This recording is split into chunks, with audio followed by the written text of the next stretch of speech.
PM Modi ने Google के CEO सुंदर पिचाई के साथ देश में डिजिटाइजेशन की गति तेज करने में गूगल की भूमिका पर चर्चा की। गूगल ने कहा, अगले 5 से 7 वर्षों में गूगल भारत में डिजिटल टेक्नोलॉजी के विकास पर करेगा 75,000 करोड़ का निवेश। प्रदेश में पिछले 24 घंटों में 1664 कोरोना संक्रमण के नए मामले आए सामने। मुख्यमंत्री ने टेस्टिंग क्षमता को बढ़ाकर 50,000 टेस्ट प्रतिदिन किए जाने के दिए निर्देश।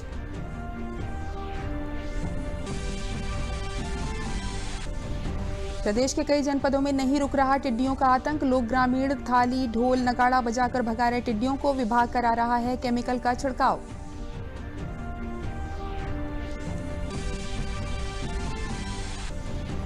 सावन का दूसरा सोमवार आज सभी मंदिरों में शिव भक्तों ने सोशल डिस्टेंसिंग के साथ किया जलाभिषेक। बिना मास्क के मंदिरों में प्रवेश वर्जित।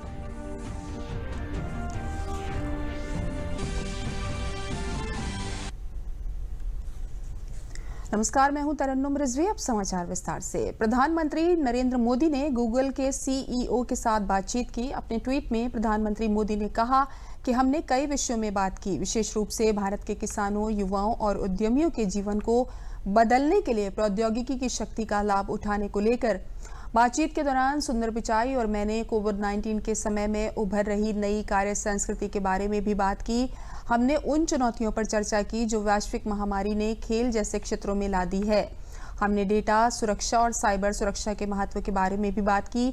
चाहे शिक्षा, शिक्षण, डिजिटल इंडिया, डिजिटल भुगतान को आगे बढ़ाने और अन्य क्षेत्रों में गूगल के प्रयासों के बारे में और अधिक जानकर खुशी हुई।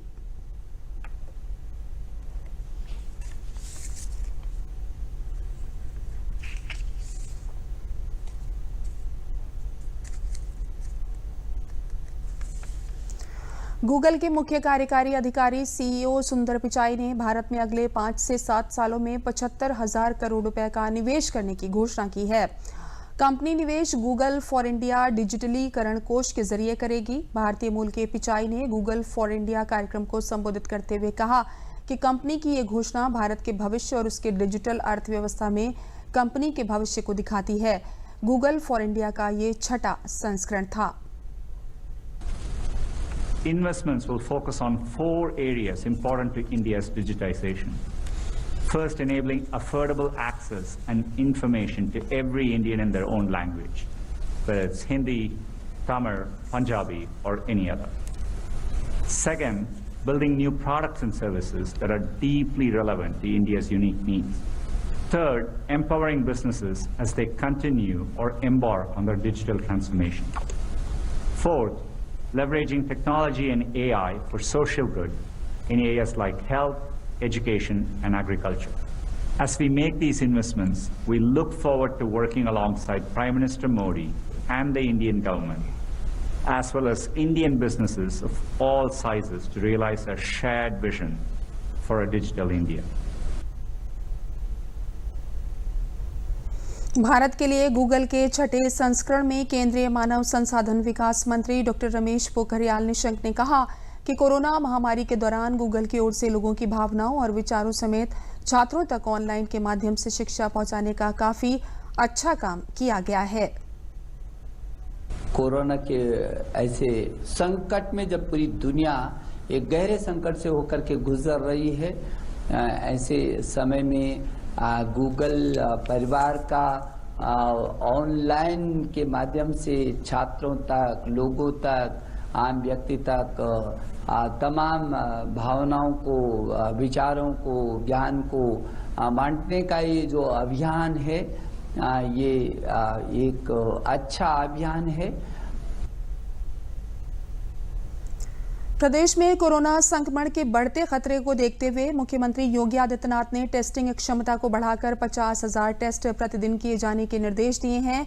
प्रमुख सचिव गृह अवनीश अवस्थी ने प्रेस कॉन्फ्रेंस में जानकारी दी कि मुख्यमंत्री ने जनपद वाराणसी, बलिया, गाजियाबाद तथा झांसी में सैंपल कलेक्शन में वृद्धि करने को कहा है। इसके अलावा मुख्यमंत्री ने साप्ताहिक बंदी के दौरान बाजारों में स्वच्छता तथा सैनिटाइजेशन का विशेष अभियान चलाने के निर्देश दिए हैं। जनपद वाराणसी, झांसी, कानपुर नगर, बरेली, देवरिया, गोरखपुर, बलिया तथा आजमगढ़ में विशेष सतर्कता बरतने के निर्देश भी दिए गए हैं। अवनीश अवस्थी ने बताया कि मुख्यमंत्री ने कहा है कि सोशल डिस्टेंसिंग तथा मास्क के उपयोग को जीवन शैली का अंग बनाना होगा। आज उन्होंने ये पुनः इस बात पर विशेष ध्यान आकृष्ट किया कि टेस्टिंग की व्यवस्था ऐसी होनी चाहिए कि कुल प्रदेश में 50,000 टेस्टिंग प्रतिदिन हो। 50,000 टेस्टिंग में 30,000 32,000 लगभग RT-PCR से, 17 से 18,000 लगभग एंटीजन टेस्ट से और 2 से 2,500 ट्रूनेट मशीन से टेस्टिंग करने का निर्देश दिया है। माननीय मुख्यमंत्री जी ने कल यानी शनिवार और इतवार को जो 2 दिन का फ्राइडे की नाइट से 10 बजे से मंडे की सुबह 5 बजे तक की जो प्रतिबंध लगाए गए थे, उस पर उन्होंने आज पुनः समीक्षा की। यह पाया कि ये 2 दिन का अभियान बहुत ही पॉजिटिव रहा है। सफाई का भी अभियान बहुत मजबूती से पूरे प्रदेश में, हर शहर में, हर देहात में, गांव में भी चला है। तो ये एक नियमित व्यवस्था का निर्देश मुख्यमंत्री जी ने दिया है कि हर सैटरडे संडे को, उसके फ्राइडे से लेकर संडे तक बाजार बंद रहेंगे, कार्यालय सरकारी बंद रहेंगे, बैंक शनिवार को जिन दिनों में खुलते हैं बैंक खुले रहेंगे, धार्मिक स्थल खुले रहेंगे, लेकिन जो बाजार में भीड़ होती है वो नहीं हो, इस वजह से बाजार बंद रहेंगे। इसके साथ साथ राशन वितरण में भी जो इस माह में, जुलाई माह में राशन वितरण होना है, 13 तारीख को जो राशन वितरण अभी तक हुआ है, 3,56,00,000 राशन कार्ड्स में से 3,20,00,000 राशन कार्ड यानी 89.81 यानी 90% तक जो है राशन कार्ड पर खाद्यान्न सामग्री का वितरण हो गया है। कोरोना संक्रमण के मद्देनजर उत्तर प्रदेश के मुख्यमंत्री योगी आदित्यनाथ ने एक अहम फैसले में पूरे प्रदेश में साप्ताहिक लॉकडाउन करने का ऐलान किया है। अब सभी बाजार सोमवार से शुक्रवार तक खुलेंगे तथा शनिवार व रविवार को साप्ताहिक बंदी रहेगी। देखिए दूरदर्शन संवाददाता अमित कनौजिया की ये रिपोर्ट। कोरोना संक्रमण को देखते हुए उत्तर प्रदेश सरकार ने एक बड़ा फैसला किया है। अब से पूरे प्रदेश में हर सप्ताह एक मिनी लॉकडाउन लागू किया जाएगा, यानी कि हर वीकेंड यानी शनिवार और रविवार को प्रदेश में पूरी तरीके से दफ्तर और बाजार बंद रहेंगे। प्रदेश में 5 दिन बाजार जो है सुबह 9 बजे से रात्रि 9 बजे तक खुले रहेंगे और शनिवार और इतवार बाजार बंद रहेंगे। सरकार ने ये अहम फैसला इसलिए लिया है ताकि जो कोरोना का संक्रमण बढ़ रहा है उसके खतरे को कम से कम किया जा सके, उस पर नियंत्रण लाया जा सके। तो व्यापारियों के लिए निश्चित एक अच्छा कदम है। अगर इसको हम बढ़ते हुए रूप में देखें तो आज जिस तरह से प्रदेश में कोरोना का प्रकोप बढ़ रहा है, आदरणीय मुख्यमंत्री जी द्वारा जो ये कदम लिया गया है, उठाया गया है, निश्चित एक अच्छा कदम होगा। इससे हम इस महामारी को रोकने में सफल होंगे। उन 2 दिनों में पूरे प्रदेश में सैनिटाइजेशन किया जाएगा, साथ ही संचारी रोगों को रोकने के जरूरी रोकथाम वाले कदम उठाए जाएंगे। गवर्नमेंट ने जो 2 दिन का वीकेंड लॉकडाउन करने का सोचा है, ये काफ़ी सराहनीय है। इससे निश्चित तौर पे कोविड को रोकने में काफ़ी मदद मिलेगी हमें, और ये गवर्नमेंट का डिसीजन हम बिल्कुल खुली तरीके से सपोर्ट करते हैं। प्रदेश सरकार के इस फैसले का लखनऊ के व्यापारियों ने स्वागत किया है। एक सराहनीय कदम है। इससे पब्लिक को भी लगेगा, हमें भी लगेगा कि आराम मिले, एक थोड़ा सा कोरोना से वो निजात मिलती है कि इससे दूरी बनी रहेगी, और इसमें हमें फ़ायदा दिख रहा है। इससे कस्टमर ये होगा, इसको जो भी चाहिए वो अपना 5 दिन के अंदर सामान ले लेगा और 2 दिन आराम करेगा वो। और हम भी ये भी चाहते हैं कि दुकानों पे भीड़ न लगे और कस्टमर अपना सामान आराम से ले ले। प्रदेश सरकार के इस फैसले का लखनऊ के व्यापारियों ने स्वागत किया है। कैमरामैन रामजी वाजपेयी के साथ अमित कनौजिया, दूरदर्शन न्यूज़, लखनऊ। प्रदेश में पिछले 24 घंटों में 1664 कोरोना संक्रमण के नए मामले सामने आए हैं, जबकि 869 लोग कोरोना संक्रमण से ठीक होकर अपने घर जा चुके हैं। प्रदेश में अब तक कुल 24,203 लोग कोरोना संक्रमण से पूरी तरह ठीक हो चुके हैं। फिलहाल प्रदेश में कोरोना एक्टिव मामलों की संख्या 12,972 है। पूरे 24 घंटे में 1664 केसेस आए हैं। कल पूरे 24 घंटे में 869 केसेस, 869 केस ऐसे हैं जो ठीक होकर अपने घर गए हैं। कल तक कुल डिस्चार्ज 24,203 लोगों का है। कल मृत्यु लगभग 21 थी। कल ही जो है अगर जो क्यूमुलेटिव फिगर डेथ्स की देखी जाए तो 955 हुई है, और कल जो व्यक्ति पॉजिटिव हैं, जो अभी भी हमारी कोविड फैसिलिटी में है उनकी संख्या 12,972 है। तो इस प्रकार कल जो है 869 लोग अपने घर जा चुके हैं और अब तक कुल मिला के 24,203 से अधिक लोग जो है घर जा चुके हैं। केंद्रीय श्रम एवं रोजगार मंत्री संतोष गंगवार ने नगर निगम बरेली के अधिकारियों के साथ बैठक कर स्मार्ट सिटी योजना का हाल जाना। उन्होंने स्मार्ट सिटी योजना में हो रहे कामों की गति धीमी होने पर नाराजगी जताई एवं योजना के कार्यों में तेजी लाने के निर्देश दिए हैं। केंद्रीय मंत्री ने स्मार्ट सिटी योजना के तहत शहर के बीचों बीच बने अर्बन हार्ट का स्वरूप बदलने और उसके स्थान पर नई योजना लाने के निर्देश दिए हैं। उन्होंने कहा है कि अर्बन हार्ट के पास जमीन काफी मात्रा में है, जिसका प्रयोग अन्य योजनाओं के लिए किया जा सकता है। उन्होंने अर्बन हार्ट के स्वरूप को बदलने के लिए जनप्रतिनिधियों से भी सुझाव मांगे हैं।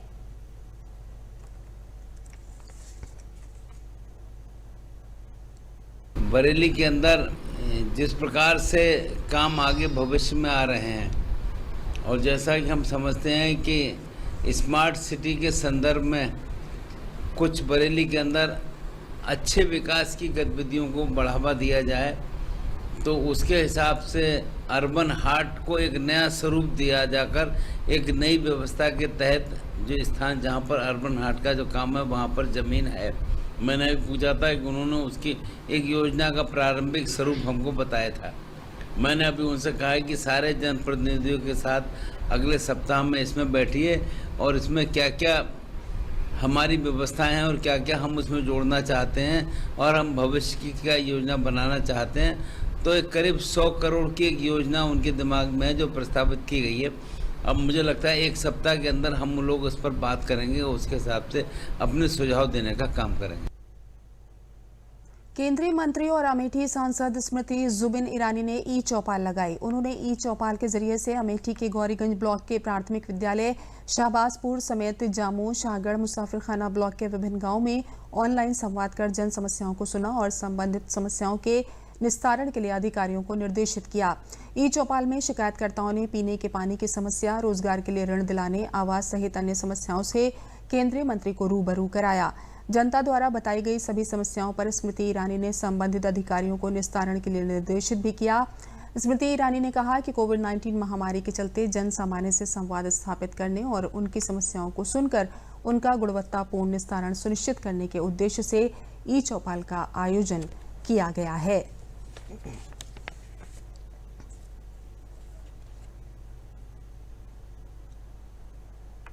देखिए, जनपद अमेठी में माननीय सांसद महोदय के निर्देशन में ई चौपाल का प्रारंभ किया गया है। इसमें प्रत्येक दिन 4 ग्राम पंचायतों से माननीय सांसद महोदय वर्चुअल माध्यम से कनेक्ट रहेंगी तथा ये कार्यक्रम एक सप्ताह तक चलेगा। इसमें जैसे इस प्रकार से हमारी चौपाल पहले गांव में जाके होती थी, अब इसी को वर्चुअल माध्यम से, कंप्यूटर के माध्यम से ये किया जा रहा है। आज भी यहाँ पर लगभग 50 से अधिक लोग यहाँ पर आए थे। उन्होंने अपनी अपनी शिकायतें कही हैं। मुख्यतः जो शिकायत है गाँव की, वो नाली की शिकायत, खरंजे की शिकायत या आवास को लेकर शिकायतें हैं। इन सभी शिकायतों को नोट किया गया है और माननीय सांसद महोदय द्वारा निर्देशित किया गया कि सभी शिकायतों का जो है तुरंत निस्तारण हो। और आज 2 जगह पर उनके द्वारा तुरंत ही टीम भेजने को भी निर्देशित किया गया है। उनको भी हम लोग जाके चेक कराएंगे। तो इस प्रकार से प्रोग्राम लगातार 1 सप्ताह तक चलेगा। अब पहली जो हमारी इसका जो प्रोग्राम था, सबसे पहले गौरीगंज का हमने लिया था। अगला जो प्रोग्राम है अभी 12 बजे से जामू की अगली ग्राम पंचायत कनेक्टेड। इस प्रकार से 4 ग्राम पंचायतें आज कनेक्ट होंगी और 1 सप्ताह तक ये प्रोग्राम चलेगा। टिड्डियों का दल बाराबंकी की तरफ से घाघरा नदी को पार कर गोंडा पहुंच गया है। गोंडा की तहसील कर्नलगंज के नकहरा, भभुआ, चितौनी, कोनहटा, रामगढ़, पंचमढ़ी, अहरौरा, गुरवलिया आदि गांव में टिड्डियों के दल ने जमकर उत्पात मचाया है। उप निदेशक कृषि मुकुल तिवारी ने बताया कि जिन पेड़ों पर टिड्डियों का दल फसलों को पूरी तरह से चौपट करते हुए आगे बढ़ रहा है, टिड्डियों का दल लाखों करोड़ों की संख्या में बाघ के पेड़ों पर जहां भी बैठा, उनकी भारी संख्या और अधिक वजन होने की वजह से पेड़ और डाल झुकी नजर आई। ग्रामीण थाली, ढोल, नगाड़ा बजाकर टिड्डियों को भगा रहे हैं। विभाग केमिकल का छिड़काव करा रहा है। गोंडा में टिड्डियां रुकती हैं तो ड्रोन कैमरे की मदद से दवा का छिड़काव कर मारा जाएगा।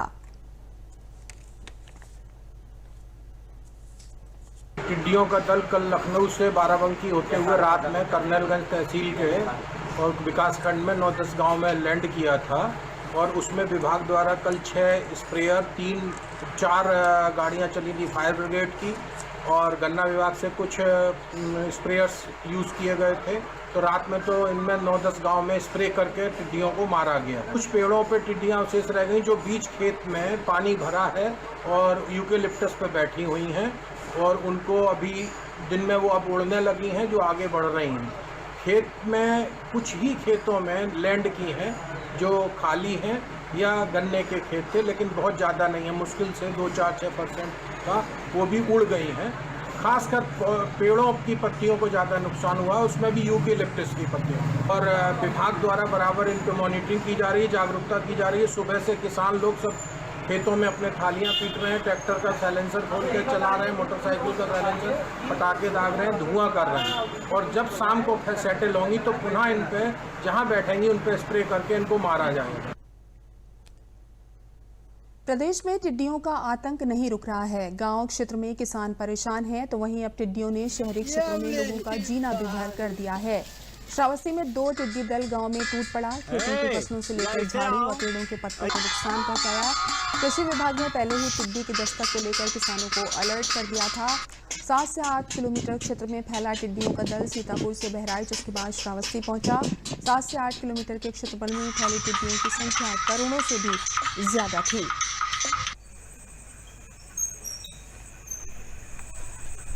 टिड्डियों का झुंड आया, हम लोग परेशान हो गए, फिर खेतों में गिरने लगी, खेत को चरने लगी। उस समय हम लोग थाली, पूरे गांव के लोग थाली बाजा बजाने लगे, आवाज़ किया, शोर नाद सुन करके कुछ टिड्डिया का झुंड तो भाटा, लेकिन बाकी लोग चर रही थी। जब देखा कि फसल का नुकसान बहुत हो रहा है तो जिला प्रशासन को फ़ोन किया गया। जिला कृषि अधिकारी, PPO और जिला उद्यान अधिकारी मौके पर पहुंच गए।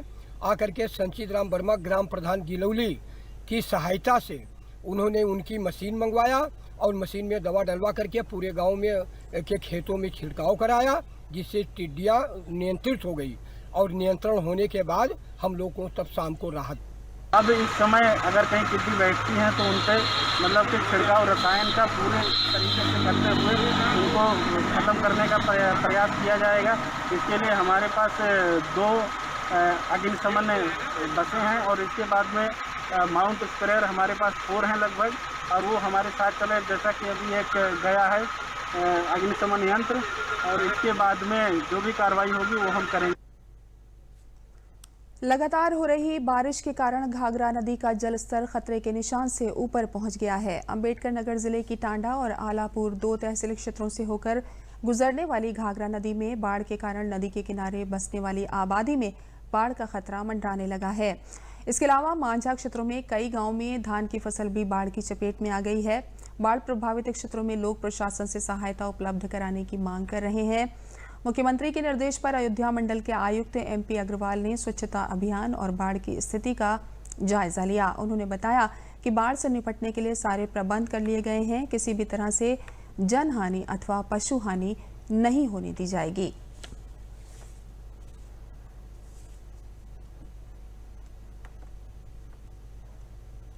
मेनली कोरोना के लिए और संचारी रोग के लिए तथा बाढ़ नियंत्रण के लिए माननीय मुख्यमंत्री जी ने निर्देशित किया है सभी उच्च अधिकारियों को कि अपने अपने जिलों में जाएं। अम्बेडकर नगर जिला मुझे अलॉट किया गया, तो अभी हम आपके सामने टांडा देखते हुए आए हैं। टांडा में साफ सफाई की व्यवस्था की कमी पाई गई, तो EO को और SDM को निर्देशित किया गया है कि वो अच्छे से सफाई कराएं। और इतफाकगंज में भी वहाँ पे भी सफाई की व्यवस्था उतनी सुदृढ़ नहीं थी, छोटा वाला है, लेकिन फिर भी वहाँ पे भी सफाई की आवश्यकता थी। अभी आपके सामने उन्होंने बाढ़ का पॉइंट देखा है, यहाँ पे लगभग 10 गांव बाढ़ से प्रभावित होते हैं। वैसे कोई मेजर समस्या नहीं। सभी को निर्देशित कर दिया गया है किसी प्रकार की जनहानि या पशु हानि नहीं होगी। मौका लगते ही और समय रहते ही उनको शिफ्ट कर दिया जाएगा तथा जो भी राहत की सामग्री है जैसे कि खाद्यान्न है वो सब उपलब्ध कराया जाएगा और किसी को कोई समस्या नहीं आनी। जनपद अलीगढ़ में विलुप्त हुई नदियों के लिए ऑपरेशन प्रवाह अमृत साबित हुआ है। जिले की 5 विलुप्त नदियों का जीर्णोद्धार हुआ। अब नदियों में पानी के बहाव के साथ कलकल की ध्वनि सुनाई दे रही है। अब किसानों को सिंचाई के लिए दिक्कत नहीं होगी। लॉकडाउन के 3 महीने में 5 नदियों का जीर्णोद्धार हो गया है। वहीं करीब 80 गांव के 5000 लोगों के लिए 47,000 मानव दिवस सृजित हुए हैं। इनमें करवन, सेंगर, नीम, रुदबा व छोया शामिल हैं। अब 3 महीने में जिले की सीमा में 106 किलोमीटर की खुदाई की गई। वहीं किसानों का कहना है कि नदियों में पानी आ जाने से खेतों में सिंचाई की परेशानी नहीं हो रही है और गाँव में भी जल स्तर बढ़ गया है।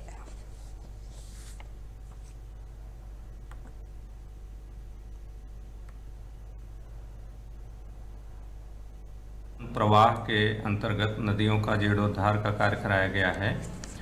मनरेगा योजना अंतर्गत कुल 5 नदियों का जीर्णोद्धार कराया गया है, जिसमें 80 ग्राम पंचायतों के 5000 श्रमिकों को, मनरेगा श्रमिकों को रोजगार भी उपलब्ध कराया गया है।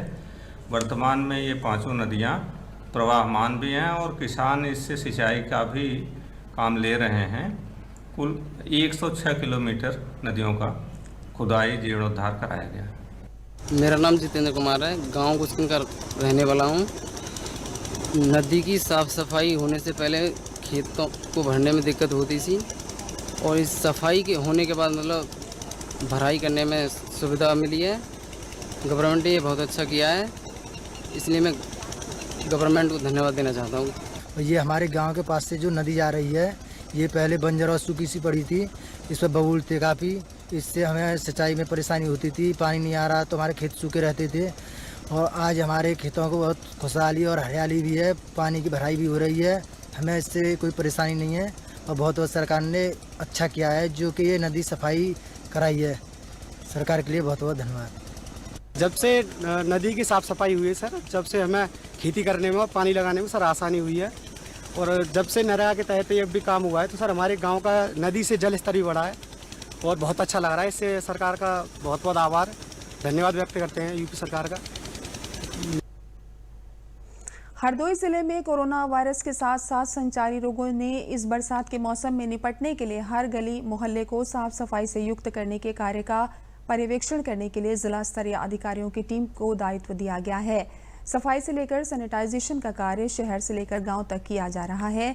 हरदोई जिले में कोरोना के मरीजों की बढ़ती हुई संख्या को नियंत्रित करने के साथ साथ बरसात में पानी के ठहराव, भराव और गंदगी से पनपने वाले संचारी रोग जैसे मलेरिया, डेंगू, इंसेफ्लाइटिस और डायरिया से लोगों को साफ सफाई रखकर बचाया जा सकता है। इसी उद्देश्य से जिलाधिकारी पुलकित खरे ने हरदोई जिले के अलग अलग क्षेत्रों के लिए जिले के समस्त अधिकारियों को नोडल अधिकारी नियुक्त किया है। उप जिला मजिस्ट्रेट राकेश गुप्ता ने बताया कि स्वच्छ हरदोई जब बनेगा तभी स्वस्थ हरदोई बनेगा।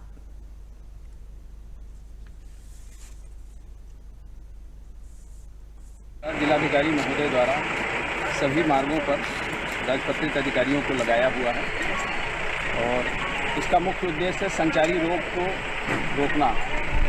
उत्तर प्रदेश सरकार के हमारे यशस्वी मुख्यमंत्री माननीय योगी जी के आदेशानुसार और हमारे जिलाधिकारी महोदय श्री पुलकित खरे के आदेशानुसार ये विशेष सफाई अभियान का पखवाड़ा चलाया जा रहा है। क्योंकि संचारी रोग का रोकथाम करनी है और कोरोना जैसी महामारी से लड़ने के लिए नगर पालिका परिषद निरंतर सफाई के अभियान पर निरंतर 2-4 महीने से निरंतर विशेष सफाई अभियान चला करके पूरे शहर को साफ करने का काम किया जा रहा है। इस समय पर शासन का आदेश है, उसमें भी उसी तरीके से जिस तरीके से पूर्व में सफाई विशेष अभियान लाया जा रहा था, उसी के क्रम में सफाई अभियान चल रहा है। शाहजहांपुर जिले में कोरोना मरीजों की बढ़ती संख्या देख स्वास्थ्य विभाग और यूनिसेफ शहरी एवं ग्रामीण क्षेत्रों में घर घर सर्वे कराया जा रहा है ताकि संचारी रोगों जैसे खांसी, जुकाम, बुखार आदि बीमारियों से पीड़ित लोगों की कोरोना जांच कराई जा सके। साथ ही इस अभियान में ये टीमें लोगों को मास्क, सैनिटाइजर के बारे में भी जागरूक कर रही हैं। दरवाजों पर कोरोना से जंग अभी जारी है, 2 गज दूरी, मास्क जरूरी है जैसे स्लोगन से लिखे स्टिकर भी चस्पा कर रही है। मुख्य चिकित्सा अधिकारी डॉक्टर MP गौतम ने विभागीय मीटिंग के दौरान बताया कि जनपद में टीमों द्वारा शहरी और ग्रामीण क्षेत्रों में एरिया में घर घर जाकर सैंपल लेने का काम कर रही है। जो सैंपल कलेक्शन होकर आते हैं उन्हें जांच के लिए भेजा जाता है। उसके बाद यदि किसी की रिपोर्ट पॉजिटिव आती है तो उसका इलाज किया जाता है। साथ ही ये टीमें लोगों को मास्क लगाने, बार बार सैनिटाइज करने और सोशल डिस्टेंसिंग के लिए भी जागरूक कर रही हैं।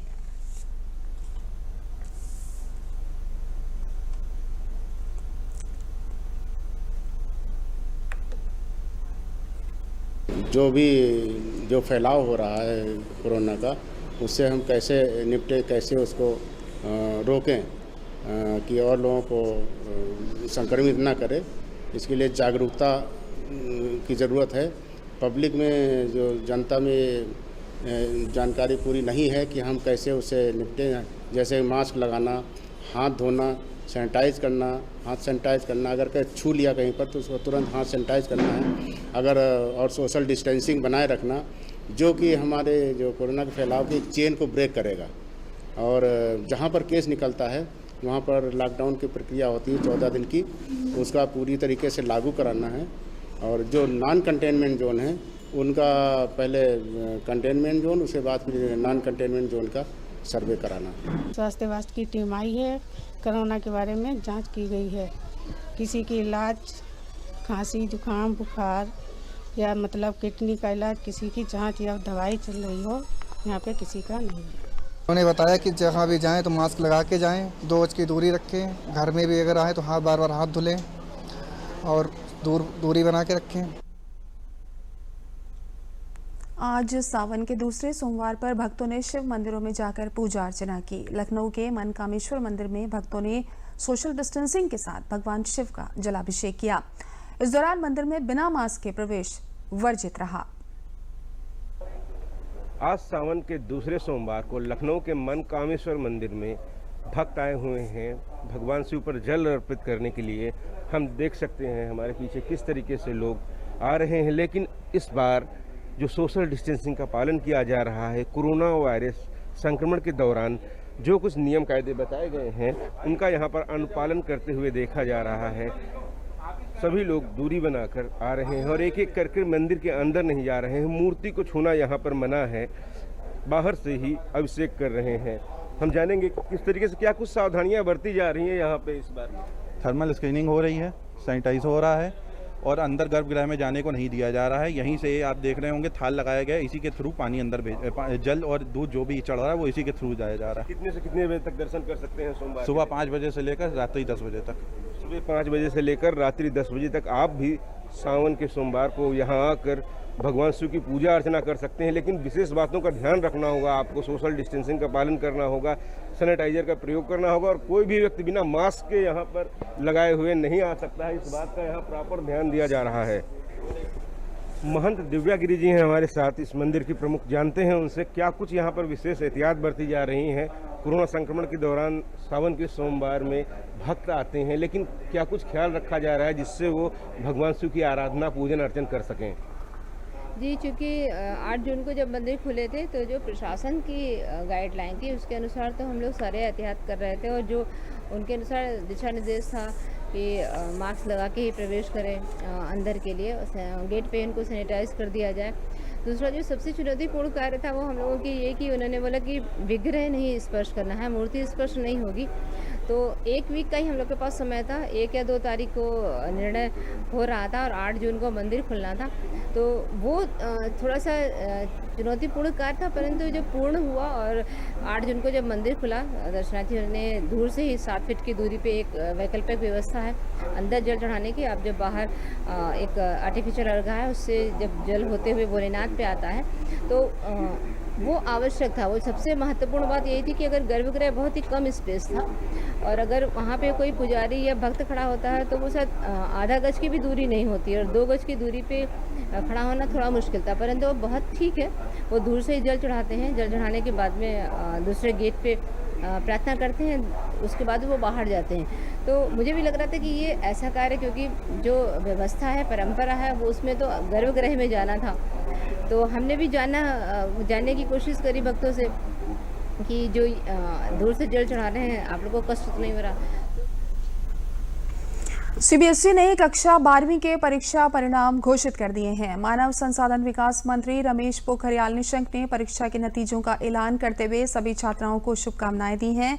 उन्होंने कहा कि छात्राओं का स्वास्थ्य एवं गुणवत्तापूर्ण शिक्षा ही हमारी प्राथमिकता है। साल 2020 में कुल 12,03,595 छात्रों ने परीक्षा के लिए रजिस्ट्रेशन कराया, जिसमें से 11,92,961 छात्रों ने परीक्षा में हिस्सा लिया। कुल 10,59,080 छात्र इस परीक्षा में उत्तीर्ण हुए हैं। परीक्षा में पास होने वालों का जो फीसद है वो 88.78% रहा है, जो कि पिछले साल के मुकाबले 5.38% ज्यादा है।